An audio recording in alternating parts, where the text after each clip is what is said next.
Talk to me about your process of dealing with stress.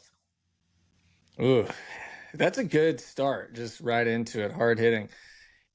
My process of dealing with stress comes in a lot of different forms. I think that if you there's something to be said for routine. I think that especially in baseball, you learn that having a routine can be very helpful. I was a starting And on pitcher today's most of my episode, life, and the whole Steven thing about being a Brault. starting pitcher is developing a consistent routine and sticking with it. Because throughout the course of a baseball season, you're going to have good starts, you're going to have bad starts, you're going to have days where you slept wrong, you're going to have days where, something's just not right, and you have to be able to figure out how you can get yourself to the best play version of yourself that you can be that day, whatever that is. That's actually one of your former guests, Clint Hurdle, something I learned from him.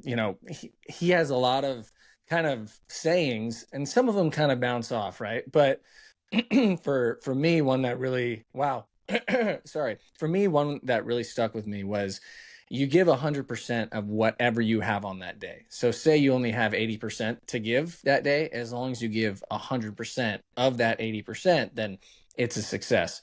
And so for me, that's kind of how I dealt with stress. Try to process it internally, and then to be able to, express it to others sometimes in any way that makes you feel better. But for me, dealing with stress always came down to kind of a blind confidence. I've portrayed this a lot before, that I'm overly confident, and as I go forward and try new things and do new things, people think that because I'm able to do that because I'm so confident in myself as a person.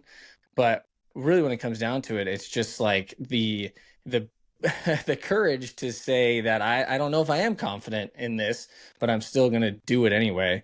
And that's something that's helped me, because I don't know, sometimes that stress, like, it is internal. It's not necessarily real. It doesn't have to be given power. If you can say, you know what, I'm just going to pretend it's not there. I'm going to push forward, push through it, instead of kind of dwelling on it and sitting in it. I've always found action to be the biggest fighter against stress. If something is stressing me out, and I'm at home, I'm going to the gym or I'm going for a run, something like that. Just doing something, action, has always helped me. So I think that's what it would be like. Just finding what works for you, and what has worked for me has been sometimes just not giving it the light of day. Sometimes just saying, you know what, I am stressed. This is scary. Having a kid just did, for the first time. And yeah, it's terrifying. But, when people ask me, well, are you nervous? Like, yeah, but I'm excited, and when something arises, we're going to figure it out. I truly believe that. And so you just kind of just don't necessarily have to sit in that and let it fester.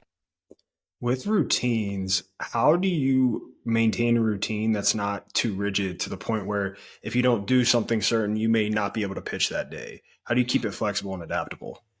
Well, there's a difference between routine and superstition. Routine is what you actually need to do to make your body feel its best. Superstition is, I ate Chipotle last start, so I have to eat Chipotle again today, or it's not going to work. There's a big difference there. There has to be some leeway in routine. And I think that's why it's so important to have one. Because let's say my routine for a start is a certain stretch pattern, right? The same stretches I always do. Well, one day maybe I'm going to have to focus on one of my hamstrings a little bit more.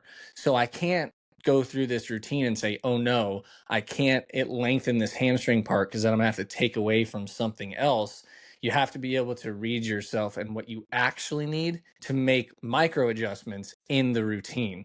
And to be able to, you can still feel like it's that same routine, but you can customize it for whatever you actually need. If you are stuck and you need to do everything the exact same, that's superstition.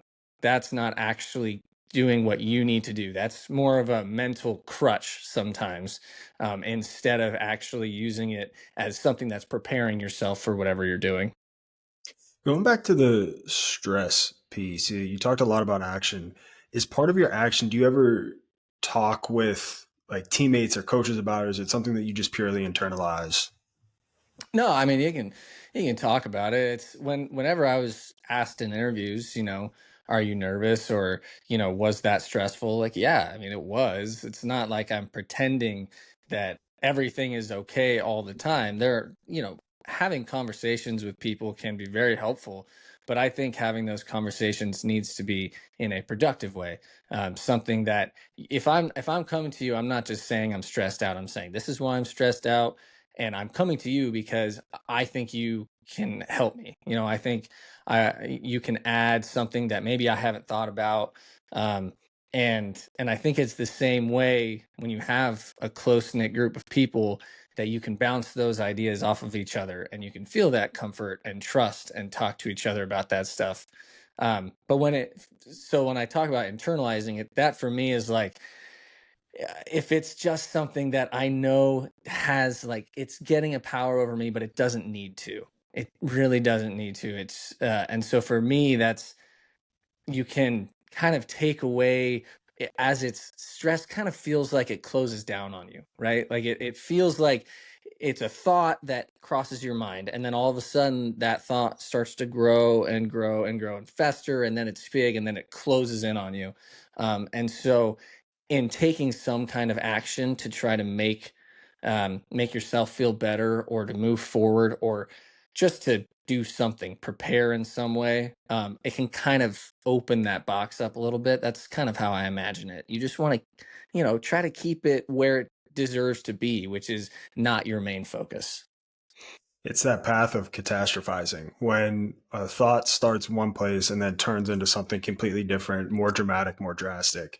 Yeah. One thing I've actually found that helps me when I start catastrophizing or when that initial thought pops up is sometimes actually playing it out the entire way through just to realize its ridiculousness, right? That thought Yeah. process of like, you know, for this interview, if I come into this interview and I do bad, Steven's going to think I'm an idiot. If he thinks I'm an idiot, all my guests are going to think I'm an idiot, right? And you play it down. And at the end of the day, it's just your own mind creating fear where it doesn't need to exist. Right. The amount of people I've interviewed, the number of different athletes I've talked to, are like, I'm prepared. I know this moment. Same thing when I played as an athlete, right? Now, granted, I didn't know how to handle it properly when I was an athlete. And one of the things that I think helps the most, when you feel the sense of nerves before you get to the thoughts and catastrophizing, is nerves and excitement present themselves in the same way, right? You get the same physiological feeling. The reality is that initial nerves and stress is just priming your body for competition. And so being able to just say, I'm excited. Like, yes, you can acknowledge that there's like some type of nerve or stress system there. But the reality is it's just allowing your body to get into a heightened sense of focus. And that increased adrenaline you can either use to your advantage or be used against you. Yeah, well, I would so two things on that. First of all, I love that. When I was with the Pirates, one of the big things that we had in the minor leagues, we did a lot of mental coaching and stuff like that. And one of the things I really took to heart was this conversation. We had a whole meeting talking about all of the symptoms you get when you're nervous. You get sweats and your hands start to shake and all that stuff. And it's like you said, like these are all explainable things that are happening to your body because your body is getting ready to perform an action that your body knows it's going to have to get built up for. And so that's dilating your blood vessels. That's why your hands shake. That's why you get a little bit warmer. That's why you sweat. Your stomach shuts down because your body doesn't want to work on digesting anything anymore. And that's why you got to poop, you got to pee, you got to throw up, whatever it is. That's because your body's literally like, I'm not doing this anymore. I'm getting all my blood to my muscle organs that I'm going to be using to perform this task. And it's so interesting. That really helped me kind of deal with those nerves because before every start, it's every time just shaking, it's natural. And so to be able to kind of harness that, like you said, and realize this is my body helping me out. This is not a bad thing. You just gotta kind of slow your mind down because it's also accelerated so, because your body's getting ready to do this. So it's very important, I think, to make sure that people understand that it's not a bad thing. It's a good thing. Um, and then the other thing I was gonna say, you were talking about catastrophizing. Oh yeah, I do a little exercise, and I think this is pretty fun. And I actually saw it in the movie recently, or a show, or something. I don't know, but just literally think, what is the very, very worst outcome that could possibly happen in this situation?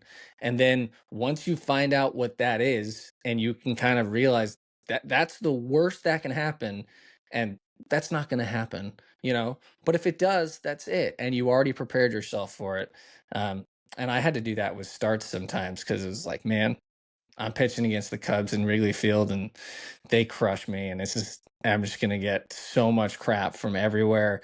And the internet's going to hate me and blah, blah, blah. And then it's like, yeah, but I still got to pitch in the major leagues today. So, like you can kind of find the, the positive still, even in the very, very worst situation.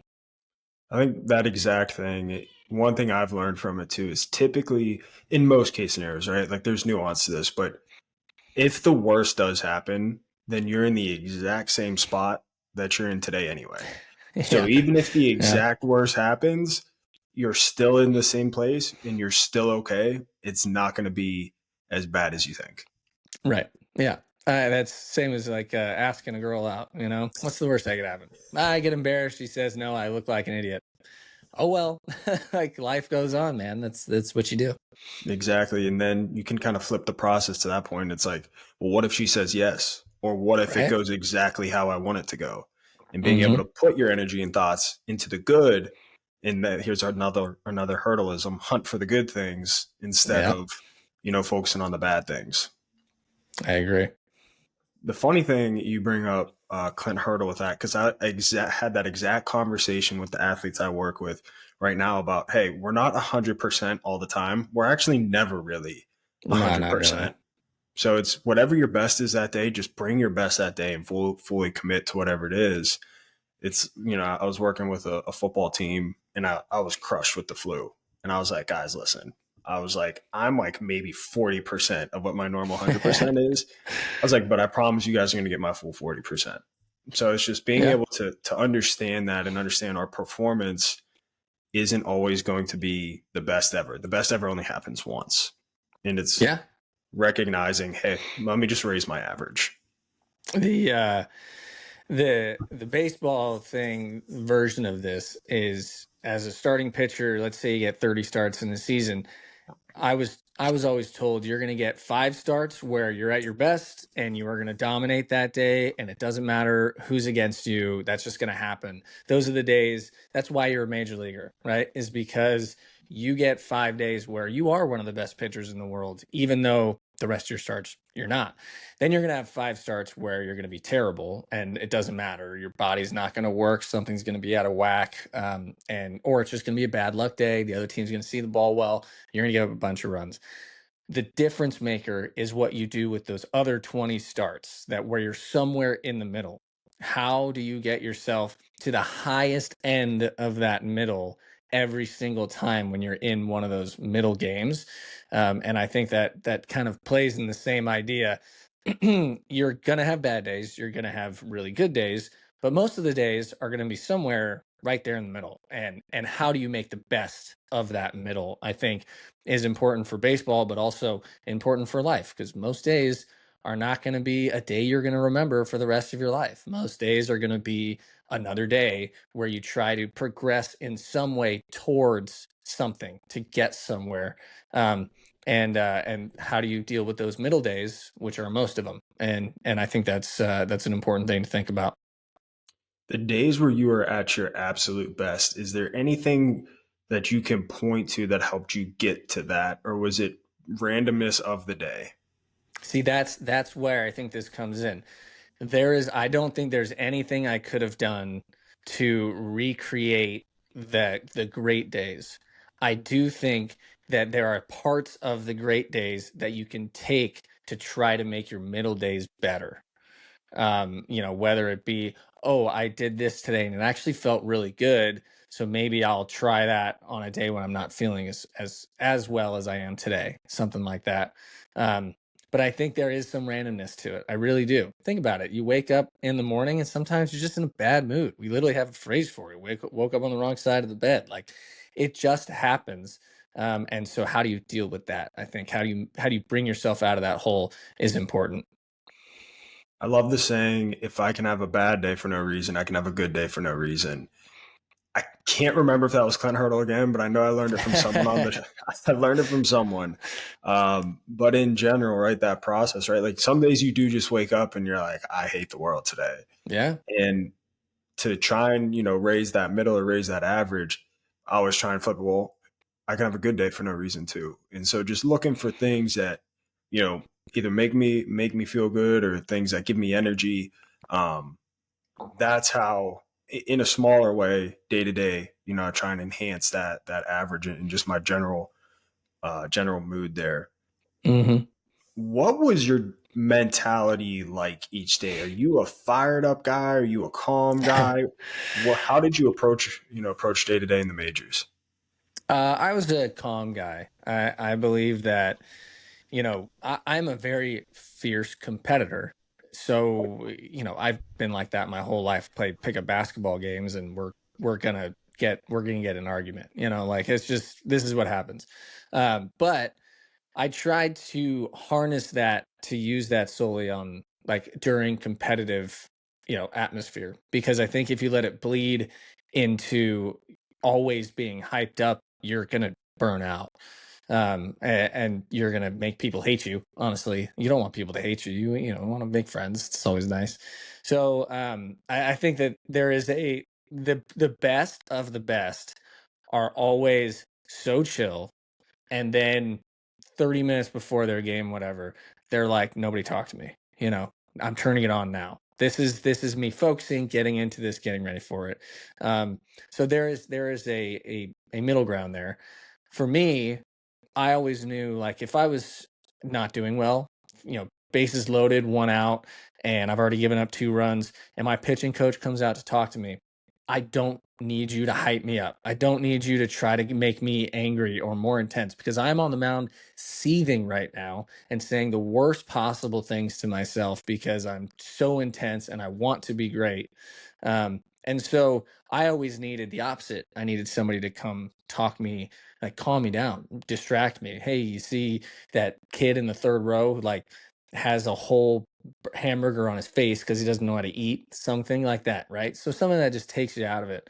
That helped me, and I think you have to find what you are, where you are in that balance, and then only then can you figure out what you need when things are going wrong. And so for me, I knew I got too hyped up, I got too intense, and I needed somebody to calm me down. So yeah, I mean that's I guess that's it.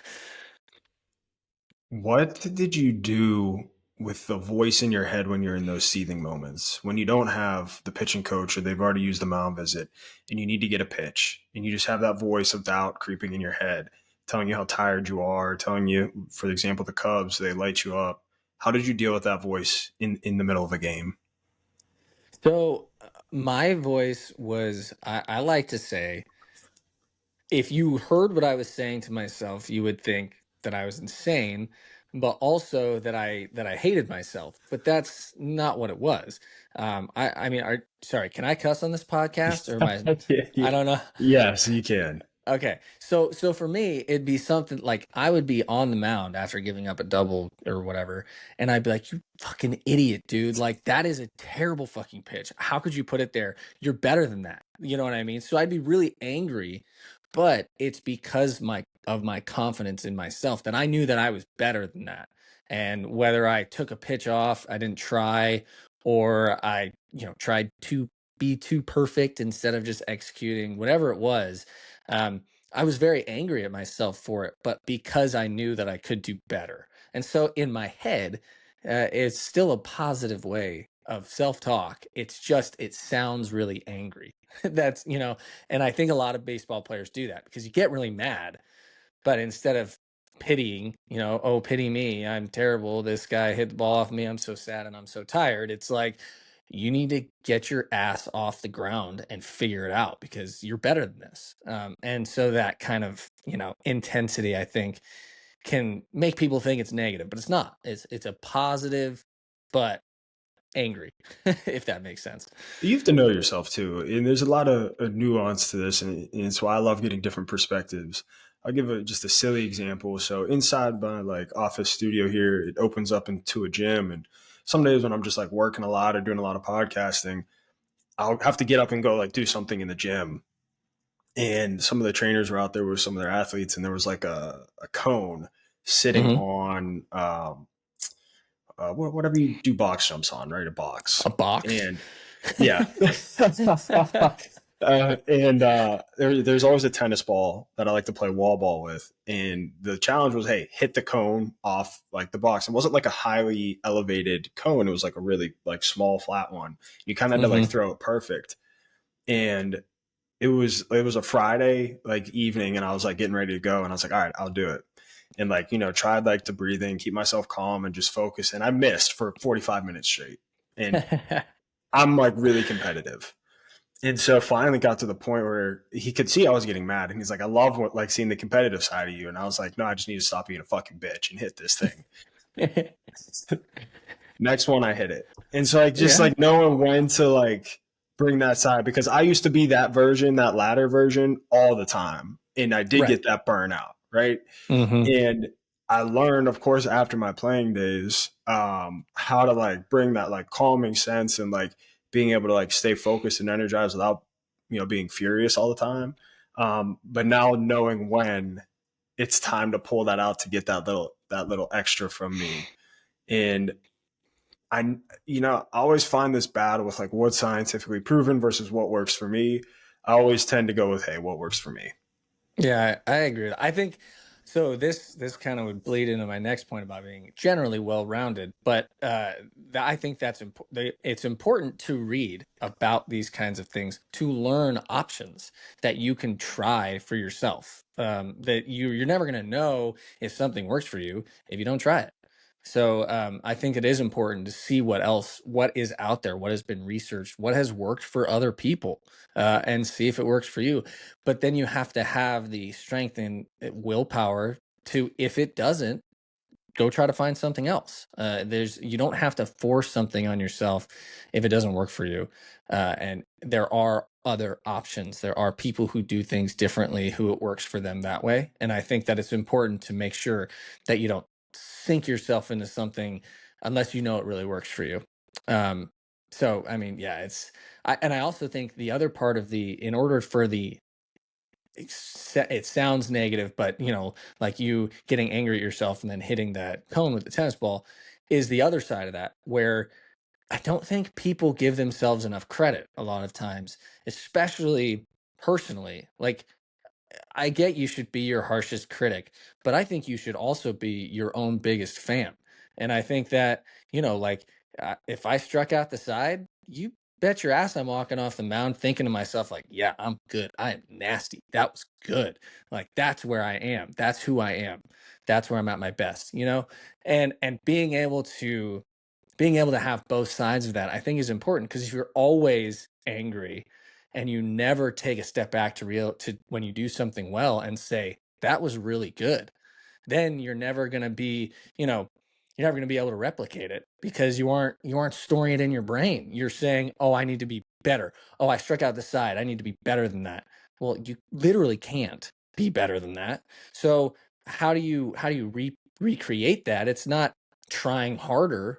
It's remembering that feeling and using that feeling and kind of, feeling yourself a little bit. Man, brush your shoulders off. Like, that was really good. I should be proud of myself for that. I think that's important. A lot of the identity work I do with athletes, right, on creating an identity outside of sport, that exact thing comes into play all the time, because oftentimes, we have things that we want to be and we don't always live up to that standard. Well, when we do live up to that standard, we should celebrate it, right? Like it's Yeah. meant to be a good thing. It's meant to be empowering and further creating the person that you want to be. So when you do hit those things, celebrate it, make it more attractive to get to the next time. And I think the negativity bias that we naturally have as humans takes over too much. It's like Yeah. if you had 10 people come and tell you you had a really good start, and then one person told you how much you sucked. The one that who told you how much you sucked is probably going to sting the most. And Yeah. trying to the ability to reframe and reorder our body into, I hate using the word positive, but into like a positive facilitator of our emotions and thoughts is really difficult. So I love that you said that, because it is so true. And you need to be your biggest supporter and biggest fan, because you are with yourself all the time, you know? Yeah. And I think that that's something you can bring into your daily life to try to, um, get the best out of others too, or to help other people. One of my main goals in conversations, especially when I talk to people that are where I want to be in their careers or whatever it is, I always ask them questions about what was a time when they thought they were at their best, or a time when they, whatever, to give them a chance to like kind of brag about themselves a little bit. I want to know how it felt that day that you did the best thing you did. And I want to know how, and I, please, like, brag about yourself. Tell me how awesome it was and how great you did. And it makes them feel better. And it makes you kind of get to be able to take that positivity and use it for yourself. And I do think that's important. Yeah, it just creates, it's the confidence cycle. It just creates confidence when you're able to focus on the things you actually do well. It just Right. further proves that to yourself and increases your own self belief. What was the difference between you and maybe players who were more talented than you that didn't make it as far as you? Well, this is a many pronged question. I think I'll start with this. I was never the best player on my team in my entire life, except maybe 1 year in my junior year of college, where I just tore it up as a hitter and a pitcher. But I was always like the second or third best player on every team I played on. And it was always that kind of drive, I think, that I just kind of kept getting better. I was a bit of a late bloomer as well.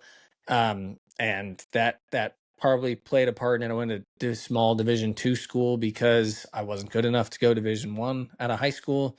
So there's, I think, a lot that goes into it. Also, it can't be overstated. I know I had really good people in my corner, which is helpful. I have an incredibly supportive family. My parents are amazing. My wife is great. There is a lot that goes into this that is because of the people who surrounded me, that kept me humble, but also kept me working hard.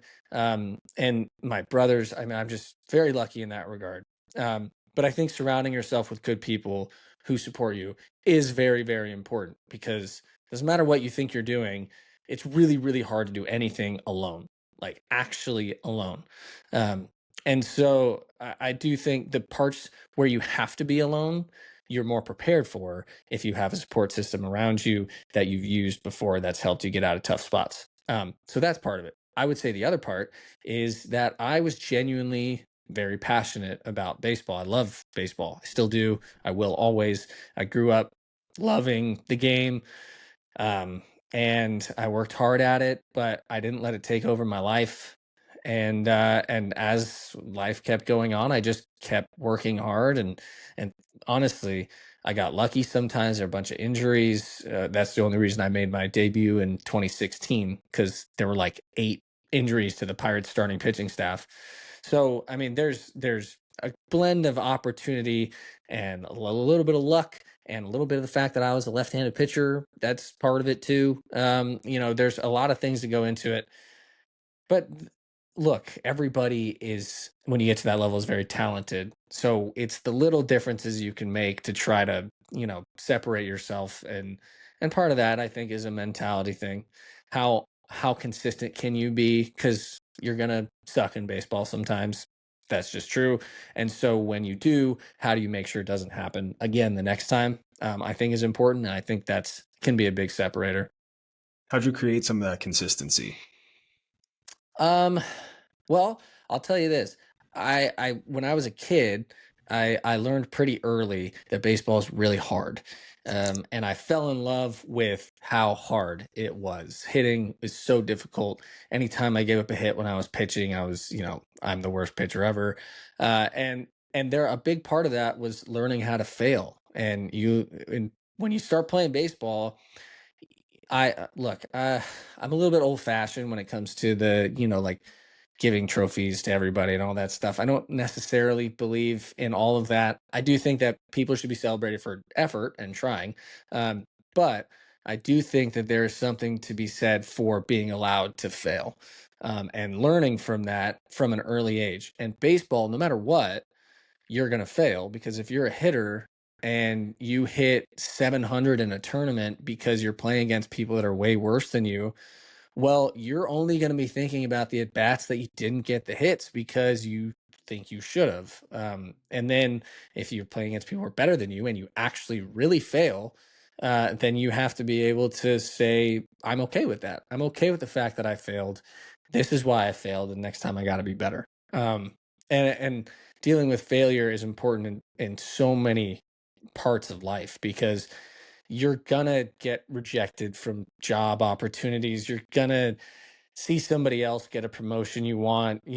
There's gonna be things that happen that mean that you failed in whatever goal that you were currently trying to achieve. Now the question is, how do you spin away from that and kind of find what you can do next? And I think baseball teaches you that really well. This is why I love baseball. It teaches you early. Sometimes you're just gonna suck. So how do you make that not happen? How did you learn to make that not happen? Because I think of myself, right, in my own journey. I was one of those guys who was really talented in a lot of different sports. Up until college, I was probably always the best player on my team in the things that I did.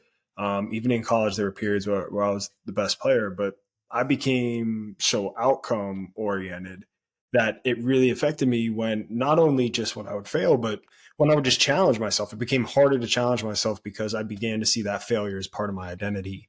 So, how did you separate outcome from identity? Well, I think that it's the same thing for me as taking a test or doing a music performance, whatever it is. If you're prepared and if you work hard in getting there, then when the actual event comes to pass, the outcome doesn't matter as much, because you know that you've done everything you can to get yourself to that event. Um, I think that the main thing that comes from failure that people, I think, associate with failure is regret. But that's not from the failure. That's from the failure to prepare beforehand. You regret that you didn't do enough to actually be ready for this. But if you know you did and you still fail, I do think that takes away some of that sting. Um, and kind of being able to separate that, that's something you have to work on. That's just the truth. Like, you just gotta, it's just like anything else. You have to practice it. You have to try. When you realize something doesn't go your way, you can't just blame it on something else. You gotta find out what actually went wrong. Was there anything you could do better? And then if you couldn't, then that can be a satisfying feeling. Okay, then maybe I just need to pivot. Maybe I need to do something else. Um, and I stopped playing basketball my sophomore year of high school because I was like, let's be honest, I'm not getting anywhere with this. It's fun, but I'm just going to do it as a fun thing I do with my friends. Same thing with football. I wasn't going to get anywhere in football. I enjoyed it, but I stopped playing after my sophomore year because like all I'm going to do is get hurt. I'm not going to go to college and play football. I'm just not good enough. Um, and I think people can kind of take that as like as a bad thing, being realistic with yourself. And I don't think that is. This is the whole point of finding something you're passionate about. um, I think that you have to find something that you have a little bit of talent for, that you want to work hard for. That's where you find the passion to be great at something. And it's okay to try something and for it not to work out, and then to say, that's not what I want to spend all of my time working towards. I want to focus on something else. So I think that's part of it, is being able to compartmentalize the loss with the regret, all those feelings, and say, and kind of break it down. Why am I feeling this way? And then you can make decisions and go forward. The preparation piece, I talk about like the holistic view of preparation to getting to competition. And I talk about affirmations a lot. I think affirmations can be beneficial, but an affirmation isn't going to change the fact of whether or not you prepared. So it doesn't Right. matter what you say. You can't trick your body into thinking it's prepared for something that it's not. And, Yeah. and so the preparation piece, you inherently know when you get there, particularly at your level, you can't fake it, right? And there's no amount of faking it that's going to overcompensate for that preparation piece. And one thing in general that I've really learned that is something I incorporate every single day now into my routine is storytelling. And so when there's a big failure or a small failure or an injury or something happens, being able to learn how to write it into like my own story as a chapter, right? And to make it serve a greater purpose. And sometimes, hey, listen, like you just lose and it sucks, right? Like I've talked to people where it's like, you lose game 7 of the NBA finals. I'm not going to be on this team next year. It's like, you know, this It's a sucks, right? huge bummer, dude. It Yeah, sucks. Yeah. like heartbreaking. And so nothing's ever going to take away like that pain and sting when you're a competitive athlete, particularly again at your level, like the fierceness of it. Like you can never get rid of the full feeling. But what you can is learn how to get in and out faster and in and out in a more efficient and proper way. Yeah. I agree. I agree. What was the difference in mentalities and approaches between being a bullpen and a starter and having to balance that, throughout an entire season going back and forth? I mean, I think my main issue is that when I first became a reliever, the first time I ever did it was in the major leagues. I was a starter my whole life. And so I think that my main issue was that I made them too different. Everybody told me there's, when you become a reliever from a starter, that now you can go like 100% every pitch, and and you have to depend on your nasty stuff. So when I was in the bullpen, like I never threw my changeup because it wasn't a pitch that I like ripped. I ripped my fastball and I ripped my slider, but my changeup, that's kind of more of a field pitch. And so I would just kind of like not want to throw it because it didn't feel as aggressive to me. And so eventually I found out that for me, I was much better when I didn't treat them as differently as I initially did. I, but I do think it's different for everybody because I think some people get changed to a bullpen and they genuinely really like that. Oh, now I can just go and not think about going 6 innings or whatever. But that one, that's for me a little wishy washy. I don't think there's a definitive answer there. Tell me about some of your call up stories when you had to go from being in the minors to the majors. All right. Well, most of them are pretty anticlimactic. My major league debut was great. I got to call my family, and they were having a family party at the time, so it actually got to tell everybody all at the same time, which was fun and nice. Um, but I have one very specific story that is kind of indicative of what a lot of people don't really realize. When people think of Major League Baseball players, they think everybody is Mike Trout, Bryce Harper, whatever, guys on these huge mega $1 million deals, and everybody's super rich and whatever. But that's not how it is for like 90% of major leaguers. Most guys are just trying to survive. You're trying to stay there as long as you can. The truth is, when you get to that level, there's just unless you're, the Mike Trouts or whatever, like there's just a bunch of people that are better than you because they're the best baseball players in the world. And so you get to count yourself amongst them for as long as you're up there. But the truth is, like, when I faced Chris Bryant when he was at his prime, like he was better than me and he hit lefties really well. So like I had to be perfect for it to go well, and he just had to be pretty good, and he was always pretty good. So okay. Anyway, so I was in Syracuse, New York. I got called up. They, called in the morning about 10 a.m. Like, hey, we're gonna have you come up, fill the bullpen tonight because we need an extra arm down there just in case something goes wrong. So, all right, awesome, sounds good. I got to go to the airport in Syracuse and fly down to Pittsburgh. Very short flight. So I go to the airport and all the flights are canceled. Okay, so turns out that all the flights out of Syracuse have to fly through Newark, no matter where they're going, and Newark was completely closed for some weather or something. So there were no flights. So now the Pirates call and say, "Hey, never mind. We're going to get you a car. It's about a 6 hour drive." And, at this point, it was like noon. The game is at 7. So, like, we'll have a driver pick you up at the airport and we'll get you there like an hour before game time. Okay. So I wait like 30 minutes. Nobody shows up. And so then I call again. Turns out there's no drivers available. So then they literally say, so, uh, I guess maybe we'll call you up tomorrow when, and I'm like, I don't trust that you're going to call me up tomorrow. I'm going to go today. So I rented a car at about 1 o'clock ish, and drove the 6 hours from Syracuse to Pittsburgh. So I got to Pittsburgh. The game was starting. It was like 7:05 for a 7:05 game.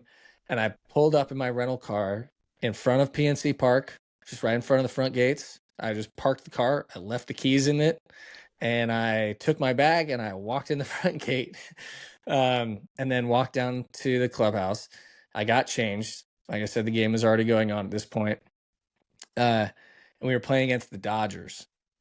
And my buddy, he's one of my best friends now. His name is Trevor Williams, was starting that game. He pitches with the Nationals now. And so I go down to I have a clubby after I'm still like putting my uniform on, buttoning up everything, and a clubby's driving me around the outside of the stadium, back where the bullpens, which are behind the outfield. So I finally get there. I walk into the bullpen as the phone is ringing, and the bullpen coach picks up the phone and he looks at me and he goes, "Yeah," and then he hangs up the phone and he goes, "Brault, get hot." And I look, and there's already been 4 runs scored, and there's only one out, and Trevor's already thrown like 40 pitches or something like that. And so, like, it's like get hot, and I had just driven for 6 hours and got there and just changed. So I just do whatever little stretches I can do. I start throwing the ball. 3 batters later, Brault, you're in the game. So I whatever. I was like, all right, here we go. I went in, I got out of the inning. I ended up throwing 4 2/3 against the Dodgers that day and only gave up 1 run. Okay. So it was like a really good outing. I was super pumped. After the game, I got called into the office and they said, "Hey, thank you so much for saving our bullpen today, but we're going to need innings for tomorrow. So we got to send you down." So I got sent down that same day as I drove myself 6 hours and went 4 2/3 against the Dodgers coming out of a 6 hour drive. It was tough, man. It was tough to deal with. It was very frustrating. I was angry. But like that's kind of that was that's what life is like for a lot of guys right there on the cusp, man. But it was cool. It's a fun story. That is ridiculous. Yeah. It's funny because it relates similar to like football practice squad. So I know people who, because you can pick people up off of other practice squads. So if I'm the Steelers, I Right. can go sign whoever, Billy Joe, off of the Ravens practice squad. And Okay. so I know people who have gotten called to get signed to a different practice squad, and they land from the flight and they're like, "Hey, sorry, we're cutting you. We were able to get so and Mm, so and bring you in." So, exactly like you said, yeah. people see the stars or the guys who are there all the time, but what they don't see is exactly stories like that, where it's like, if you really are about this, like, you have to be willing to go through the ups and downs and everything involved to stay there. Hmm. You talk a lot about passion, and obviously you were passionate about baseball. How, I guess, how do you find if you actually have that passion and commitment level? So this is my spiel to children everywhere. Whenever I do anything with kids, I try to make sure that people understand that it's okay to not pigeonhole yourself, especially early in life, to only doing one thing. I there's of course a lot to be said for focusing on one thing and putting all your eggs in one basket and all that stuff. And great if it works out for you, but there are a lot of kids across the country doing only baseball all the time, their entire childhood, and their parents are paying crazy amounts of money, and they're never going to make it. That's just the sad truth. There's just not that many spots, and I can. see why you would do it, especially now with a lot of that's how a lot of people are working now is you join a travel ball team when you're 7 and you play year round your entire life. Got kids doing velocity programs when they're 12. It's just, I mean, it's crazy to me, but whatever. But I think that it's more important to be able to become a more well-rounded, so if we're talking about sports, become a more well-rounded athlete in general, to learn how to use your body in athletic motions. And the best way to do that is by doing a lot of different athletics, playing football and basketball and soccer and baseball, because they're all different movements that all use the same kinetic chain. Anytime you're generating power, you are using the same kinetic chain, whether you're throwing a ball or you're delivering a tackle in football, or you are, hitting the lane in basketball. Like there's always, whenever you are using your kinetic chain, it's always from the bottom up. And anytime that you can work on that in different ways, will just get your body more used to being able to improvise. And I think that's really important. And so when it comes to sports, I think you should play a bunch of sports, but I also think you should extend your mind and you should be trying arts and music. And, if you want to try painting, I took a painting class in college. I was not very good, but I really enjoyed it. I've been drawing my entire life. I like to draw. I can play a little bit of piano. Obviously, I was a music major in college, so I sang. Um, but like I only found that out because when I was in 6th grade, there was a there was a flyer for community theater, and I was like, I mean, I did the school plays in elementary school, like maybe it'll be fun. So I went and auditioned and I was terrible, and they were nice enough to let me be in the show. And then I found out that I loved it, and I continued to do that for the rest of my life, and I never would have found that if I hadn't have been okay with the fact that I might just get turned down at this audition because maybe I'll be horrible, and then that's okay. I'll go do something else, but might as well try it. And I think that's how you find something you're passionate for. If you let's say let's say your dad played baseball. Okay. So when you're growing up, your dad is teaching you baseball and that's all you do is baseball. Then you're gonna be obsessed with it and it's gonna work out, and congratulations, you're the next Bryce Harper. Or what's most likely gonna happen is you're gonna hate it. Eventually, you're just gonna hate it. And I think you have to kind of diversify yourself for your brain even more so than your body, just to let yourself kind of get out of baseball for a little bit, to or whatever sport it is. um and my dad was great with that. My dad loves baseball, it's his favorite sport. We're going to go watch a baseball game tonight together. But that didn't mean that he was forcing it upon me 24 hours a day. It was like, oh, I'm playing football. Well, now he is learning how to be a quarterback coach because I want to play quarterback, like stuff like that. And so you have to be able to diversify yourself, because if you pigeonhole yourself early and you don't love what you're doing, you're never going to love it. It's not going to grow. Um, it can grow if you start with some kind of love for it. But I always say that there's a very simple equation here for passion, finding something that can really hit that passion high note, um, and it is, find something that you have a natural, innate talent for. Doesn't have to be, you don't have to be the best ever. And it's just like, the first time you toss a shuffleboard thing and you realize, oh, I actually, I kind of feel how I'm supposed to control that. And it's not just going off, flying off the end of the table. And then if you find that you have an innate talent and you also enjoy it, now you have the talent to have a base, but you also have loving it that will make it so that all the work that you're going to have to put in to be great at it, you'll enjoy. And I think that that's the only way you can find something that you're really passionate for.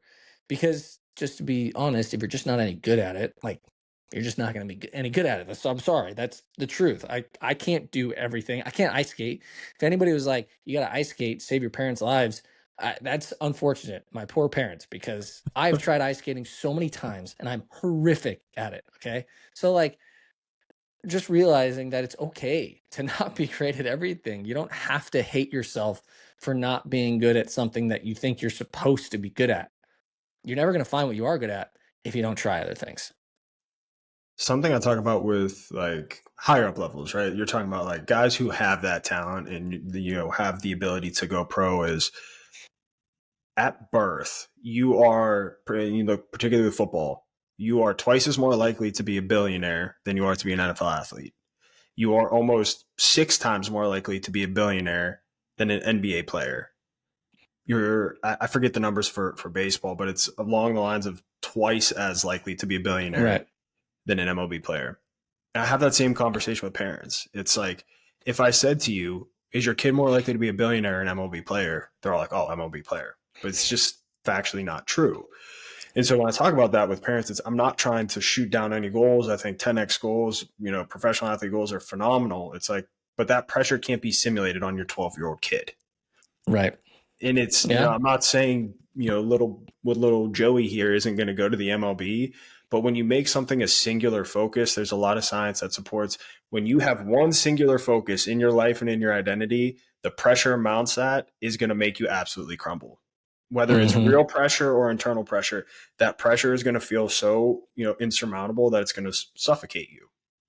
And go ahead, you were about to say something. No, I mean, you're so right. It can be really hard to understand. Like, people think that giving up is always giving up, like it's always negative, but it's not. Here's a good one. I found a piece of paper from when I was like 5, and it said, what do you want to be when you grow up? And I wrote, I want to be a Major League Baseball player and a food tester. Well, I'm not a food tester, but I did become a Major League Baseball player. But when I was in high school, I never got scouted ever. And I was on Joe Musgrove, who's with the Padres on $100 million deal. He was on my team in high school. He's a great dude. I love Joe, but the scouts were there to see him and not me. They didn't care about me. And so when I decided to go to play Division II baseball, so that I went there specifically so that at Regis University, so that I could also do my music major, because other schools would not allow me to do both because the time constraints overlap a lot. So I went to Regis, and I had basically accepted I was not going to play professional baseball. This is a small Division II school in Colorado, and I had been playing baseball my whole life, but I had this other thing, this music passion that I had, that at the time seemed much more reasonable for me to be able to make it, right? And so I was like, hey, I get to play competitive baseball for 4 more years. I'm going to a school that I know is actually going to let me play, so I'm not going to be sitting on the bench bored out of my mind. And I'll get to do the music, and then once the years are over, I'll move into music. But that didn't mean that I wasn't working my ass off in baseball. I still had committed to giving everything I had to that baseball team. And so I still did, even though I had given up on the dream of being a major leaguer. Well, I took that pressure off myself. And guess what happened? It ended up coming back, right? My junior year, I never got scouted, freshman, sophomore year.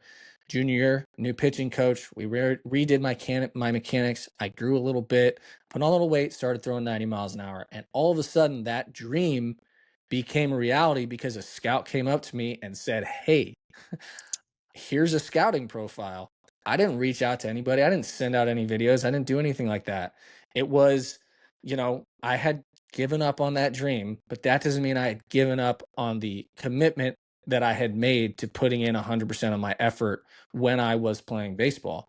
And so guess what? Then it worked out. It ended up working out for me, and it doesn't work out that way for everybody. But what I'm trying to say is giving up, but still giving your all in whatever you're doing is not giving up. It's not the same thing. It's not a negative thing. It can actually be helpful if but it's all in situation. But it's just like, I don't know, man. You can make a commitment, you do it.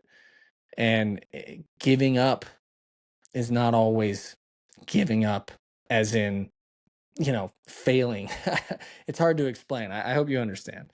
I fully do. It's a balanced conversation and understanding that, I told you off air, one of my buddies I spoke with was, a pitcher in the Marlins organization. And he always talked about, like, I don't want to insult certain people, but like the pitchers who were really good mentally were either really dumb and didn't think at a deeper level, or really smart but learned how to not care while simultaneously caring a lot. And Right. And that's very similar to what you just said. It's like you care so much with the way you train and the way you come after it and the way you want to succeed, but you learn to just not give a shit with the result and just go out there and play. It's like, look, man, the truth is, I'm going to give you everything I have. If I know that I'm giving you everything I have and it's not good enough and I never get up to the big leagues, okay. I mean, I gave it everything I had. But I mean, I got drafted after my junior year and I went to meet up with my parents, and I was going to say I was going to do it. I'm going to go play baseball. And my parents were just like, well, yeah, I mean, it's Division II school. Like, you're probably not going to get drafted again. You can always come back to music. Just go play and see what happens. And then, 12 years, 13 years later, whatever, ended up working out pretty well. Was there any intersection between music and baseball that helped you at all, or were they just two completely different things? Oh, I think that this is why I think you should be well-rounded, because I think if you know something well enough, you can draw anything together. You can figure out similarities. Music and baseball are actually very similar because it's a performance. Everybody is focused on you while you are performing, right? And so that stress can be pretty similar. The difference is in baseball, somebody's on the other side actively trying to make you fail. And music, usually people want to see you do well because nobody wants to go to a show and be like, this sucks. Everybody wants to be amazed. So there's the difference there.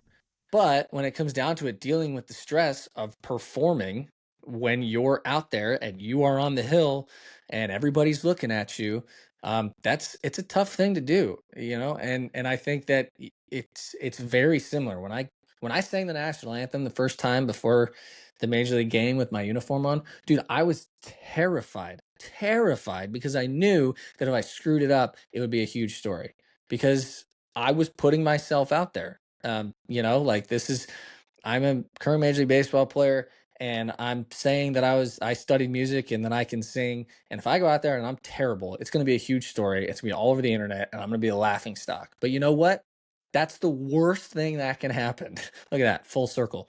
And and then when it came down to it, it was fun, but you can absolutely you could probably draw similarities in anything as long as you know them well enough and you've worked in both of them to be able to draw them into each other and use those experiences as one collective human that you make, and not Steven the baseball player and Steven the musician, but Steven somewhere in the middle, right? So you try to use all the lessons you learn from everything you do to make whatever you are doing an encapsulation of all of the things.